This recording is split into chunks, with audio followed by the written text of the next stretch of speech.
What's going on, everyone? Welcome back to another edition of the award-winning Coaches Corner. I mean, I give myself an award every week. But it's really these three guys here that make the show go. I just turn it on and hit record.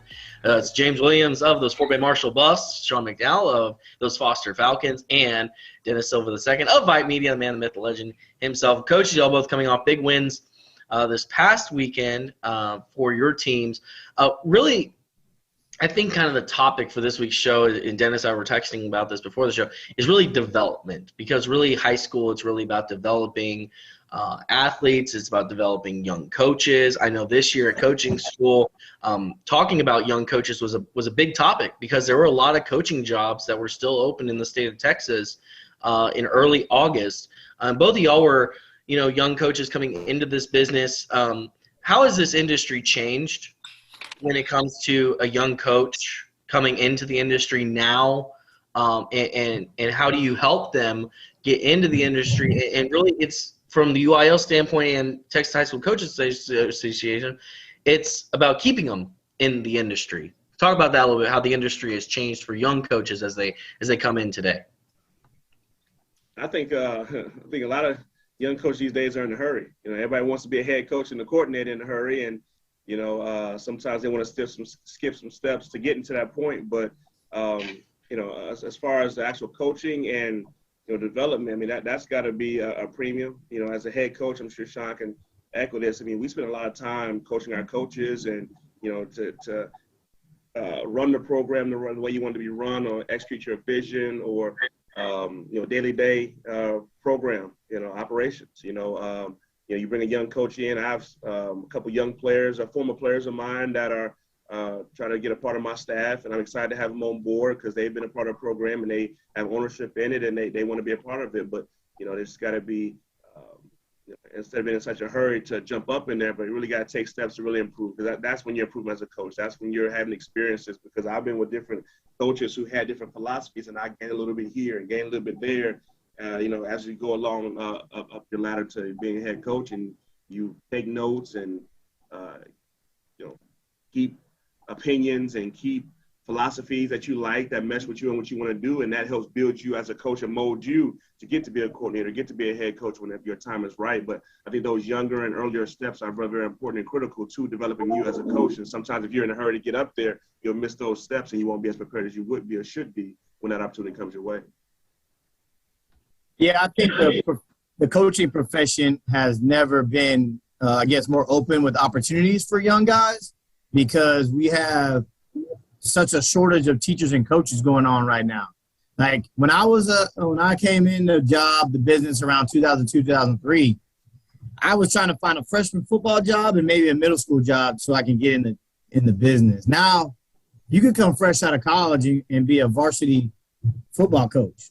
And be the defensive backs coach or whatever. So the expectations and the work ethic of them has changed too. So football has never been easier. I mean, with huddle and the efficiency of things, it's way easier. You don't have to wait for VHS tapes, or before my time, it was, the 8mm tapes. I don't experience that, and so it's super virtual now. You don't even have to meet. And so the work ethic is different. But what I see, the biggest thing is that the expectations of people is to come in and be in charge when they really don't have the first thing about how things work. And everybody wants to be a head coach until you're a head coach and you realize you don't know anything. And I still learn stuff as a head coach 10 years in that I'm like, man, I should have done this better. And I'm a better head coach now 10 years than I was the first year. In order to do that, and some of them just don't want to be a good assistant. I fortunately have a great football staff. I have a great coaching staff at Foster High School that do a great job. But there's levels to it always. There are great coaches, there's good coaches, there's decent coaches, average coaches, and then there's bad coaches. And it's all of it. But the thing I've seen change, a lot of it, like Coach said, is the expectation to come in and be in charge of something because they played at a different level or they think they know football. Let me tell you, I didn't know football until I became a coach, and then I still learn football every day.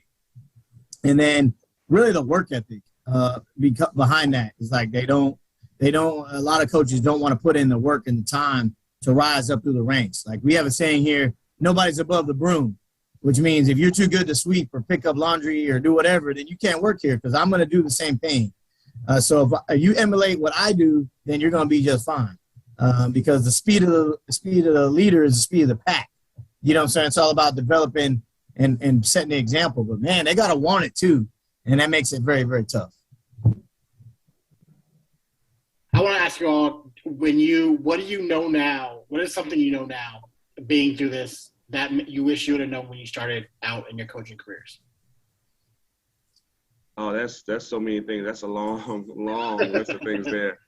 But I tell you what, one thing that would have definitely helped me a lot earlier in my career was you want to focus on the details and the small things to build for success.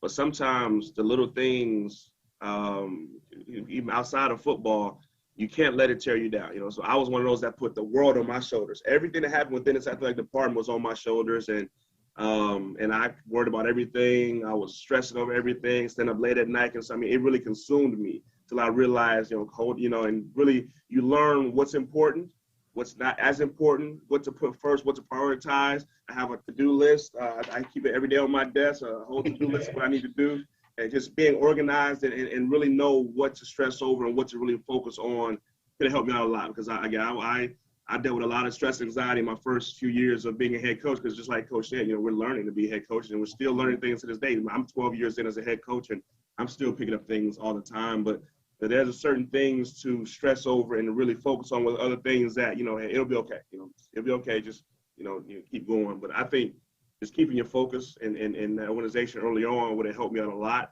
I've always been a family coach, family guy, so I've always been good with leaving work at work. And when I get home, be present and be at home. But early on there, that was definitely a balancing act, and definitely a pull, a tug of war of what to focus on, what needs to be done. That would have helped me out a lot sooner if I had learned that and had that experience early on. Yeah, I think as an assistant or as a coordinator, you kind of sort of like a tunnel vision view of things, and I think when you become head football coach, campus athletic coordinator, and really the campus athletic coordinator role, it's such a bigger picture. You're like a mini athletic director, and there's so many things that go on. Like say, everybody wants to be a head football coach or campus athletic coordinator until you actually become one and you deal with things that you never felt you had to deal with. I think, that number one, it's all about kids and the safety of kids. If you can handle those two things, you got a chance. And then you can worry about money and all that stuff later, right? Because that's still involved. But kids, making sure kids are safe and their property is safe. So, the little, like I say, handling little things so they don't become big things, and that communicating with people so that little things you don't get surprised. You want to know as much as you can without knowing everything, but you want to make sure that your staff and everybody understands that, no surprises. If something big, or if you think something's going to turn into big, let me know so I can help you. Yeah. I think the big thing too is also just knowing that that you're always on. I know it's tough to always to say, hey, yeah, I'm going to take a break, or some guys are like, well, I'm going to be gone this weekend. And I think you have to do some of that stuff, but you also have to be able to answer that phone at 10 o'clock at night, or you have to also be there at games and be around, be visible. I try not to get locked in the office, and I try to be around and be visible.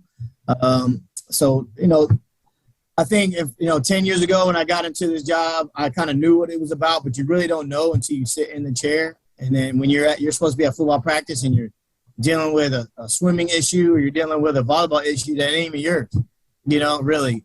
And the management of people are not ready to manage people until you have to manage people, because everybody got problems, everybody got issues.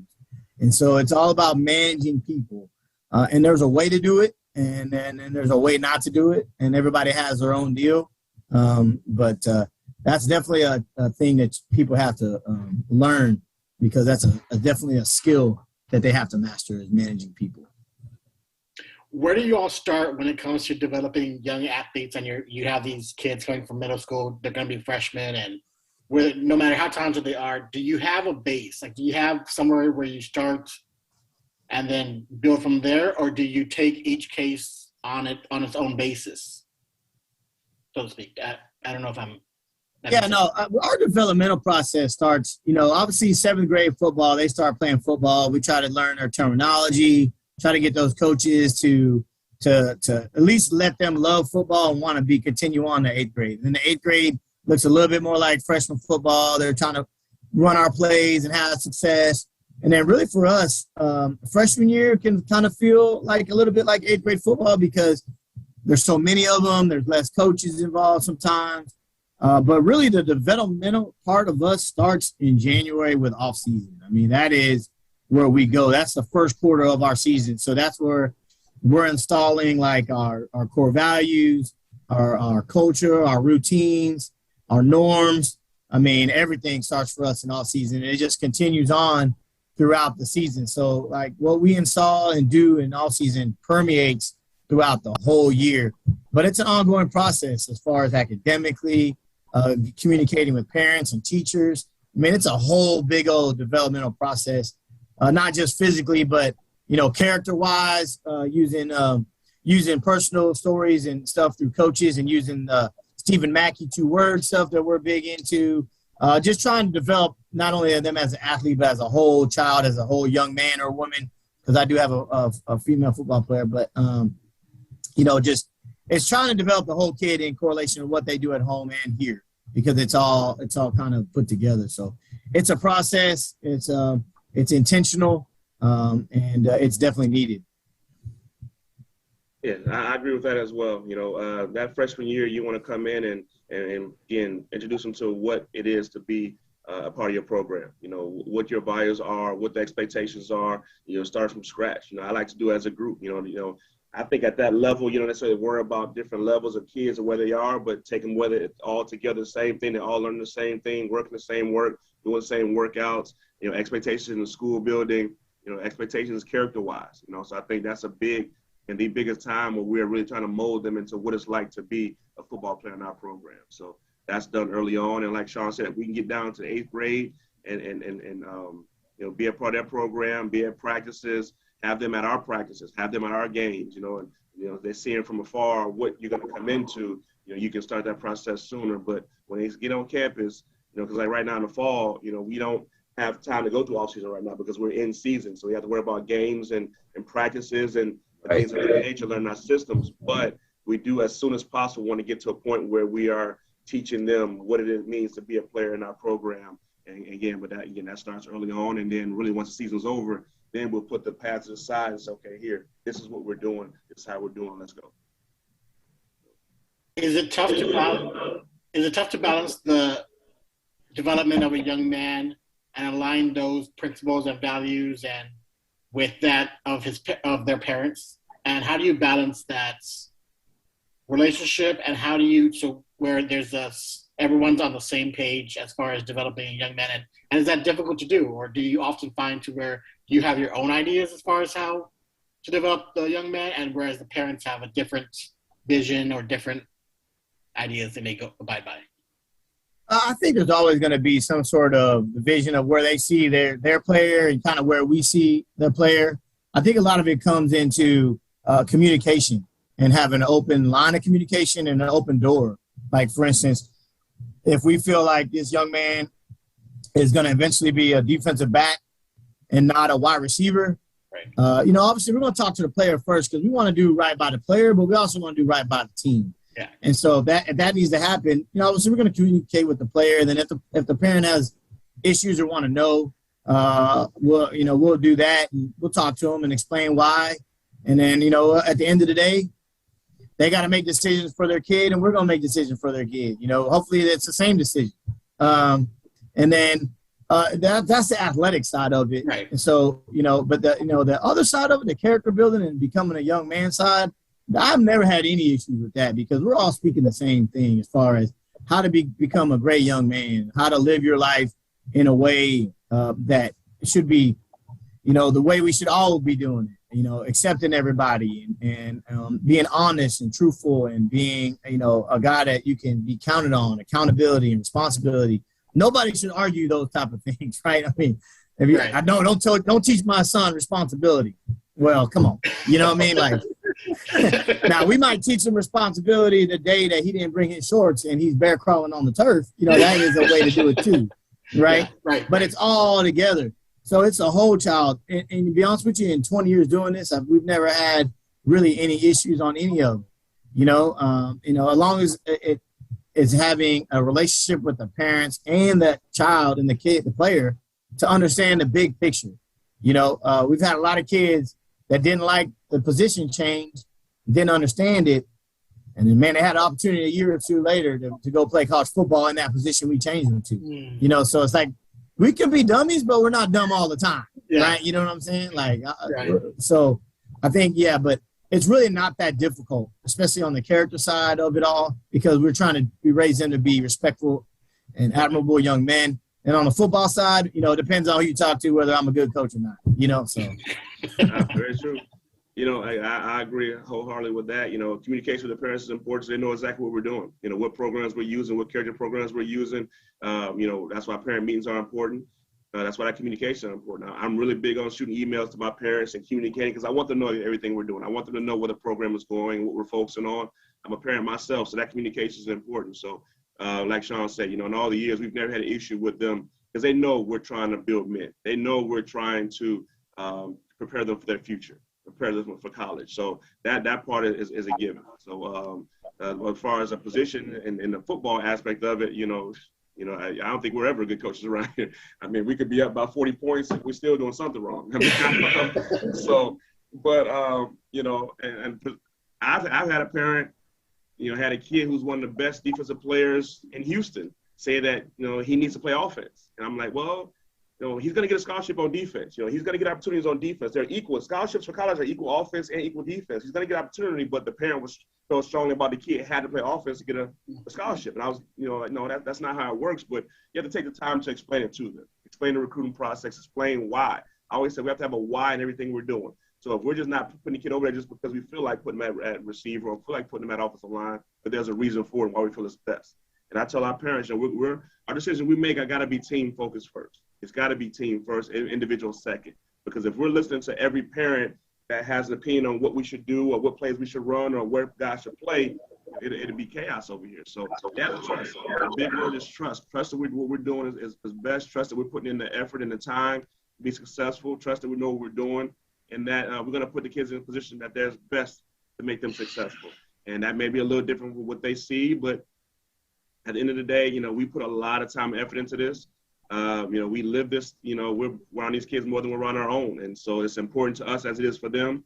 And we want to be successful as well. So they just trust what we're doing, trust the decisions we make. Same situation as Sean said. We'll see your kid get a scholarship at a position you didn't think he should be playing because we felt that it was the best decision to make. And again, it's not necessarily a single coach's decision. It's a collaborative opinions, a collaborative talk and meetings. We meet after every single practice every day, you know, whether it could be 5 minutes or 30 minutes, but you know, communication for team wise and, you know, how practice was or how this player doing or whether we should look at some other things. You know, everything is always on the table. And if we come to a decision that, you know, it's probably best that this kid moves in a certain position, it's going to be well thought out. It's going to be well organized. It's going to be because we feel this is for young man. We need the parents to trust us to do that.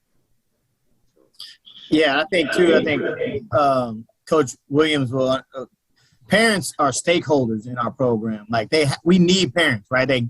They feed the kids. They give them money. They bring them here to school. I mean, on Saturday, they do all the stuff that we ask them to do outside of the school day. And they're decision makers about their kid, whether they want their kid to be here or not. But they are not decision makers inside of our program. Like they're not really going to tell us who goes where and how we do it, right? That is a collaborative effort. So I want my parents to be involved. I want them to feel like they're included, but as a stakeholder, right? But they are not on the board of directors that makes that decisions about how this thing goes down, right?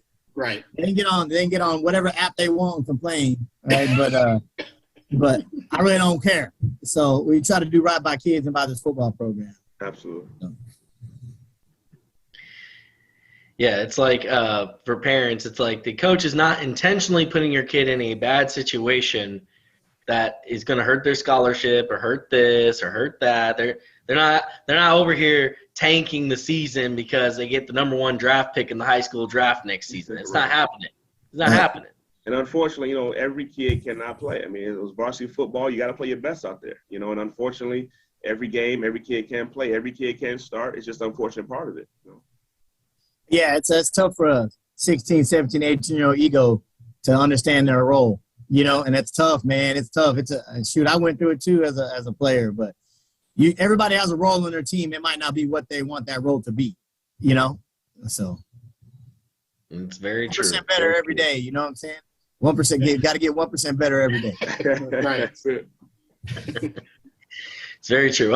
I do hope, when this airs every week, I do hope a lot of coaches and young coaches watch this, because the knowledge and the info that y'all bring, the perspective is just great. And it's and that's what I enjoy about this show in particular, because after a game, a lot of times we're up there talking to y'all. We're talking about the game and the plays and this and that, but really it goes beyond just that, hour and a half to 2 hours on a Friday night that we see y'all, because we're not there. We're not at every practice. We're not in every meeting and everything. So that's why I enjoy this show, because y'all give great perspective every week on the coaching profession and insight into that. So that's what's really cool about this.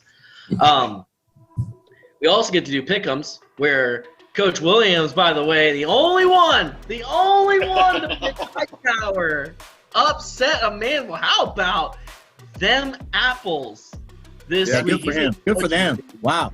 That's awesome. Impressive. Coach Anthony got a big win.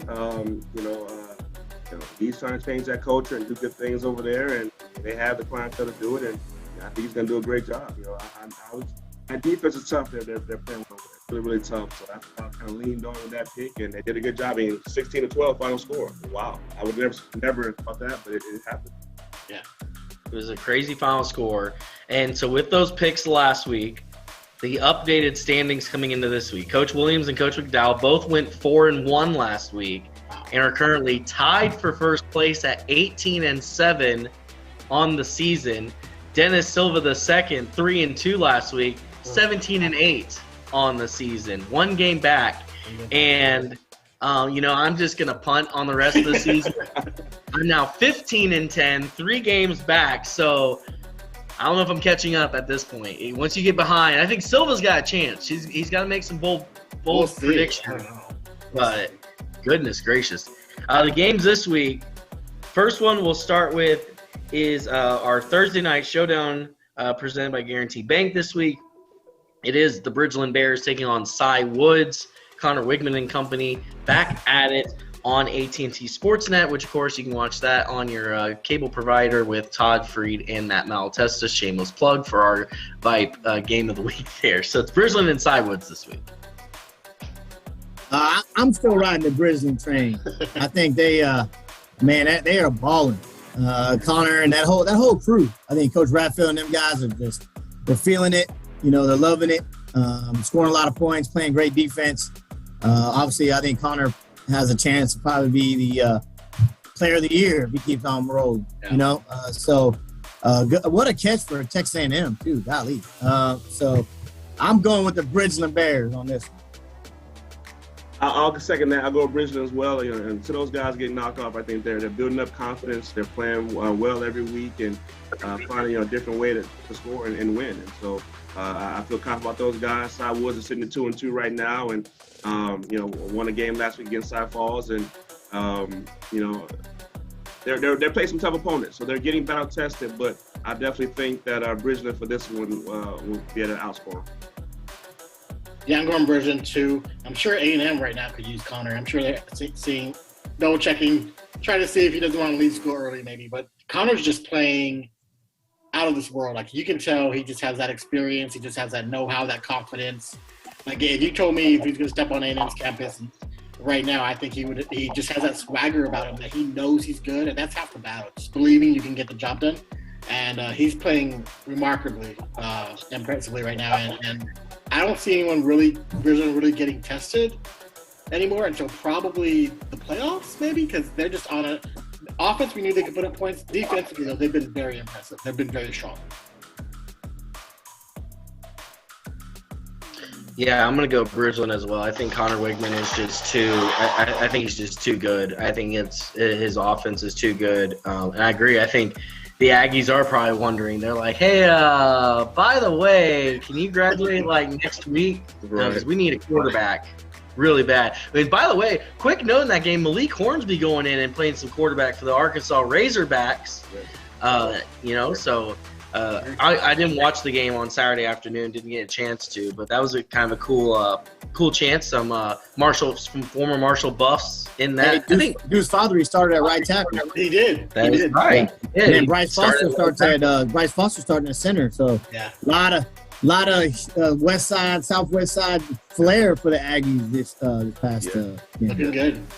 Well, if you look back at their class of 22 recruiting class, they literally recruited their entire offensive line from Houston. There was a lot of Houston talent on that O-line heading to College Station. So, but cool for Fathery. I think I put a tweet out on Saturday. I said I think Buzz Williams needs to look at Fathery to play some basketball too, because he was dominant there at Foster. Well, he's 6'8", 325 now. I don't know if he can get up and down that court like he used to, you know? Hey, but you're not going in there trying to draw a charge, though. Nah, he'll be the first pick on the O-line, D-line, lunchtime basketball in the offseason. For sure. But he'll be a first-day pick in 2 years. Put it down. In 3 seasons. So his season's over 2 years. Oh, yeah. No doubt. No doubt. First-day pick. Yeah. I don't know if anyone's going to go against you on that one, Coach. I said it when he was in 6th grade. There you go. Should have gotten in writing. Yeah. I should have got on the record. I should have got some. I'm gonna get something signed. I can promise you that. Okay. Hopefully, it's just for my Cowboys, so we can get some more protection for Dak Prescott. That's what I'm hoping. I don't have a problem creating a pipeline to the Dallas Cowboys. I'll be good with that.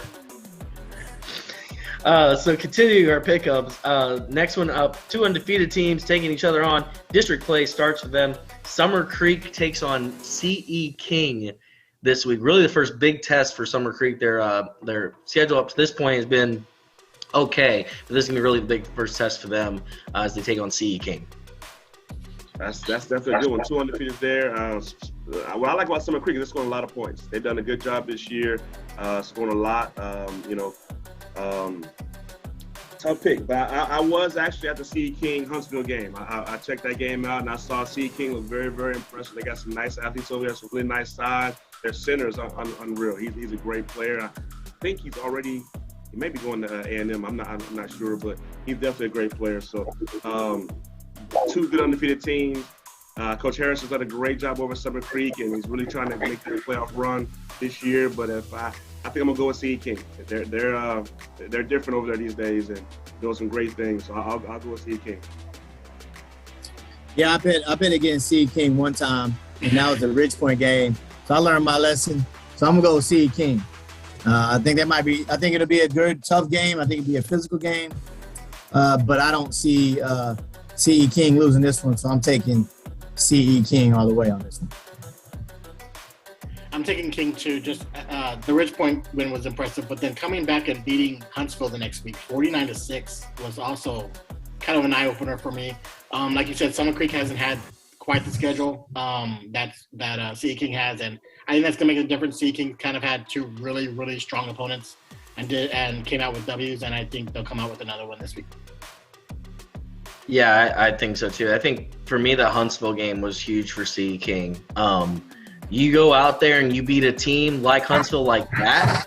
Yeah. I mean, and Coach McDowell and Coach Williams was at the game. I mean, Huntsville in the past has been this perennial program, and they still are. I think CE King, I think this is a big year for Coach Fitzhenry. I think this is a big year where last year they took that first step, getting into the playoffs, winning that playoff game. I think now they want to make that statement that they're like, we're here, we're back, we're gonna do it year after year after year. So I'm gonna go CE King over Summer Creek. If Summer Creek wins this game, then I'll be impressed by Summer Creek, because this would be a big win for them. They have to go out and prove it first. Next is Klein Kane, which Klein Kane has been rolling since that opening loss to Bridgeland. They take on Tomball Memorial, which lost to Tomball this past week. So we got that one coming up. Klein Kane against Tomball Memorial. I like Klein Kane. I think they you know, they had those first game jitters, like you said, and then I think they've been rolling ever since, man, putting up a lot of points, playing great defense. I think Coach Clancy and them got it figured out. Tomball Memorial, man, they put up a good fight. I know Tomball was a little bit too much for them there at the end and lost to Tomball. You know, I don't know if they'll make it 2 losses in a row, but my heart and my mind says Kane High School. So I'm going to reign Kane on this one, Klein Kane. I'll agree with that one as well. You know, Coach, what I like about Klein Kane is they're playing better defense. You know, either they're going to score points. Coach Clancy is a very good offensive mind, and they typically score a lot of points. But their defense is coming on lately, and you know, I think they're going to be a complete team, and I can see it. I think it's going to be a great game. I still have a lot of respect for Tomball Memorial. That was a great game versus Tomball this past weekend. You know, that Tomball was successful in winning, but I like the Klein Kane defense and playing a complete game, so we'll give Klein Kane. Yeah, I'm going Klein Kane too. They're the more complete team, but also I just don't know about Tomball's defense in a game like this. I don't think it's going to be close. I think Klein Kane's going to put up a lot of points, and I think their defense is stronger. I think Tomball Memorial is going to have a lot of time getting stops against Klein Kane, and yeah, I don't think this one's going to be that hard for Klein Kane. Yeah, I'm going to go Klein Kane as well. I think they mirror Tomball pretty well as far as how they run. You know, Cale Helms at Tomball quarterback, Carson Roper at Klein Kane, Ramiro McCoy coming out of the backfield for Klein Kane. Then you got Matthew Golden, wide receiver, who's got nearly 700 yards receiving in 5 games. And Roper's already passed for over 1,100 yards. So, yeah, I think that first game, I mean, it was national television. It was against Bridgeland. It was a season opener. You know, take the whatever you want out of that. But they won 4 straight games since then. So I think Klein Kane is a quality football team. I think they're going to win this one over Tomball Memorial. Next one, this could be a bit of a revenge game for the old Katy Tigers. Katy takes on Tompkins coming up this week. By the way, a little history for you. Katy has not finished or hasn't not won the district in back-to-back seasons since 1990 and 1991. That's what they're trying to avoid this year. And Tompkins, I mean, Dennis can agree with this. Tompkins is the one you got to get through. Tompkins won that game last year, led by Jalen Milrow. Who wins this one? Is it Katy revenge, or does Tompkins do something that hasn't been done in 30 years? I'm going to go with Katy. I don't think it's going to get done this time. I really do. You know, like I said, Gary Jones doesn't let that happen two years in a row. So I think they'll be ready. Tompkins definitely still a quality program. You know, last week they had a tough one versus Cinco Ranch. You know, that came down to, I think, a touchdown. And kind of a high-scoring game there. So, you know, with Katy, if you're going to be Katy, you got to play some pretty good defense as well to stop that physical offense. So I just honestly, just on tradition and on the expectation from Katy High School in that program, I'm going to definitely keep it with Katy, and I think that they're going to win that game. All right, I agree. I'm going to second that. I think it's Katy High School all the way. I think Tompkins will put up a good fight, but I think it's probably time for Katy to start getting some of their injured dudes back. Yeah. You know, I think they'll probably be looking towards making that final push. You know, it's hard to go against the red ocean, the red sea of Katy, man. That's tough out there. So, in my mind, Katy's still the team to beat in 6A Division II, probably. And so I'm gonna go with the Katy Tigers. I'm going to go with Katy too. I think it's going to be very close. I think it's going to be closer than 7 points. Last year was 24-19. I think it's going to be similar around there, like 3 points, 5 points. I just think Katy's, ever since the summer, has had this mindset that they're not going to lose district this year. And that's been their driving point. That's been their MO. Last year upset them significantly, which, I mean, I guess a lot of people expected, but like players really took that personally.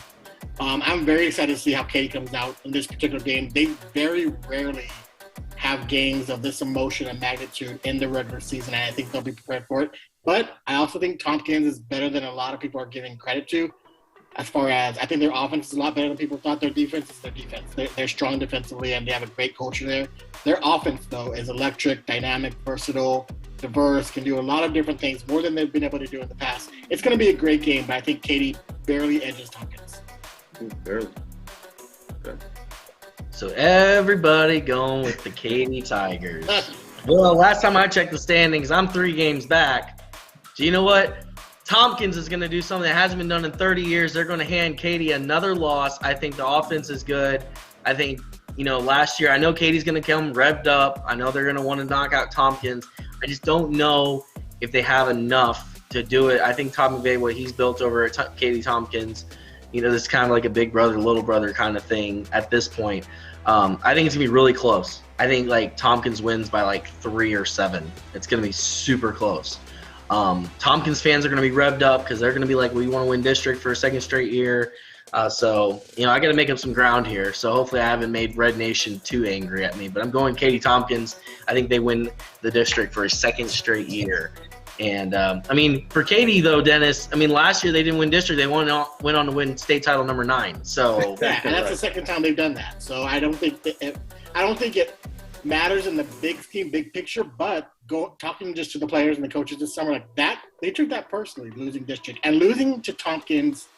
That school, I think if they would have lost it to, let's just say, Taylor or Cinco, it wouldn't have hurt as much. But it's something about Tompkins that gets that rivalry geared up and taken up another notch. And I think they're just going to come out hungry for blood. Yeah, I think it's important to them too, and I think it's important to any coach. You want to win them all. You want to win everything. So if you have a chance to win a district championship, you win it. You want to, then you win every game from then on out. I know that's one of their program goals. Is the first one is to win the district championship before playing Thanksgiving, win a state championship. It's win a district championship, and I think that's a big deal. Oh, for sure. Yeah, and like you mentioned, the emotion. Katy, on the side of Katy, they're sitting there going, "Hey, we need to show that we're still the kings of this district." And this, But then Tompkins is sitting there, though, Dennis too. They want to sit there and they don't want people to be like, "Well, last year was a fluke. Last year was a fluke year where you won. It's 1 out of every 12 years that a fluke game happens." So you have that too, where there's that chatter where it's like, okay, can you prove that last year wasn't a fluke, especially this year when you don't have Jalen Melrose, who had pretty much a perfect game last year to win that. So both sides of emotion on this. It's gonna be a lot of fun. Dennis Silva II will be there, of course, covering that one. Where else would he be on a Friday night? How dare you? The final game. This game I will be at Friday night. It's going to be electric. The Spring Lions take on the Westfield Mustangs. Undefeated both sides. Spring won last year's game on a Hail Mary to win the district and take it from Westfield. And I can say from the Instagram comments, they are revved and ready to go for Friday night. Just shake your head. Man. Hey, I'm gonna tell you this. I'm not going on a limb. I think Spring's a good football team. I think what they do offensively is awesome. That quarterback, he's another one that has the option to be player of the year. I think Coach Meekins and Coach Hill and them guys got a plan over at Westfield. This is a tough one. But I'm going to roll the dice and say the Westfield Mustangs going to take this one. I'm riding with Meekins and Coach Hill in there. So don't let me down, Mustangs. Hey, tell you what, it's who knows? It's a toss-up. Right? The one thing that Westfield has is they beat North Shore. They had a great game against North Shore, and they beat North Shore a couple weeks ago, and that cannot be ignored. But I'm gonna go Spring. I'm going Spring. They're scoring a ton of points. They're playing some very good defense. I think they want to be that big school in Spring ISD. Yeah, they want to take that title from Westfield, and that's going to be an outstanding game. We're going to see if Westfield's up for this one because we know they're good against the run. See if they can defend that pass and that spread that Spring is coming with. So I'm going to go Spring. I'm going to go out there, Sean. I'm going to do this. We're going to see what happens. We'll go with Spring. I just want to ask you two this question. If you had to go to a game Friday night, are you going to Spring Westfield or are you going to Katy Tompkins? Spring. I think I'm going to Spring. Yeah. I'm with you. I'll probably go to Spring and Spring Westfield. Yeah. I was going to say it's close, but I think I would even lean that way just because I don't know which way to go on this one.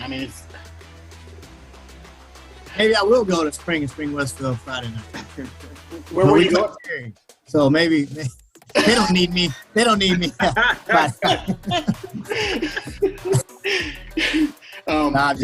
Friday night, he's like, I'll just go. I'll just go to sleep. He's just like, what they need me for? Coach can leave at halftime and just try to make the second half of spring wrestling.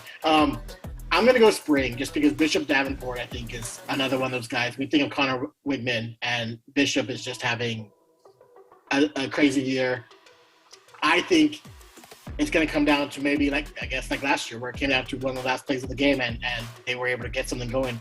I think Bishop's probably the best player on the field, and I think that's going to matter. I think Westfield has a terrific defense. The North Shore win is impressive, but at that time, North Shore's offense wasn't what it's going to end up being, I don't think, this season. I'm going to go spring, and I'm going to go by 1 or 3 points tops. It's going to be a nail-biter. It's going to be another great one. And, between those two games, I think it's going to be spring and Westfield is going to be the better game than Katy and Tompkins. Depending on how the bracket in Region 2 ends up, because both these teams are going to be playoff teams, this potentially could be a preview of a regional semifinal, regional, around that area. All I know is Westfield for the last year has had to watch that Hail Mary over and over and over. And that weekend they had to see it on social media, on TV. Westfield's been mad for a year. I don't want to catch Westfield after they're mad for a week. I'm going to go Matt Meekins and the Westfield Mustangs. That team is mad. And they're going to come in, and I think it's going to be a close game because I agree with you, Dennis. I think Bishop Davenport is one of the best quarterbacks in the city of Houston. He's up there with Connor Wigman. The talent that Spring has at wide receiver is phenomenal. Westfield's going to have to shut them down. They're going to have to shut down the 5 different options that he can go to. They're going to have to make Bishop uncomfortable, which I think A.J. Holmes, coming from the linebacker position, can do that. You wear number 10 at Westfield for a reason. Ed Oliver wore that number at Westfield. So I think Holmes is going to have a big game. So I'm going to go with Westfield Mustangs. I think they've been mad for a year, and that game is going to be electric. I mean, this is week 6, and it's playoff level atmosphere. The talk, the players on social media, which I know both coaches here probably just love it when they hear that their players are on social media chattering back and forth. Right. You're like, can you just put your phones away for 3 days, please? Don't post anything. Hey, that's a big deal. That's a big deal. I mean, we've had conversations about that. I mean, that's a huge deal. It's like the locker room newspaper, right? You used to be able to put it on there, man. Now it's just for the world to see, and some of them don't age very well, So, woo. It's gonna be a good game. I mean, it's one of those games that I would argue is probably one of the best games in the state of Texas this week. When you have those two teams, that stadium. If that stadium is, I'm challenging Spring ISD, Spring and Westfield fans, fill that stadium up and rock it. It needs to be the rockingest place in Houston on Friday night. Sorry, Dennis, for your Katy and Tompkins game, but I don't know. They might be at Foster Terry. It might be at Foster Terry. So that's true. That's true. It might be at Foster Terry. Another rivalry. Yeah. All right. Well, great picks. I mean, man, I made it hard on y'all this week. I had 3 undefeated versus undefeated games this week. So, and just tell you the caliber of football being played this weekend. It's gonna be a great weekend of high school football. It'll be a great weekend of high school football. Both y'all are playing this weekend, so best of luck to your teams. And as always, thanks so much, guys, for your time. We appreciate it. I know everyone that watches appreciates it and all your inside knowledge. And we'll see who comes out on top. This could be the deciding week of who wins the regular season championship of Pick'em on the Coach's Corner. Let's go. Let's get it. All right, thanks, guys. We can see our Coach's Corner every Wednesday at 6 o'clock on VYPE Media. Social media, be sure to tune in every single Wednesday. Thanks to Coach Williams, Coach McDowell, Dennis Silva II. I'm Josh Koch from VYPE Media. We'll see you at the games.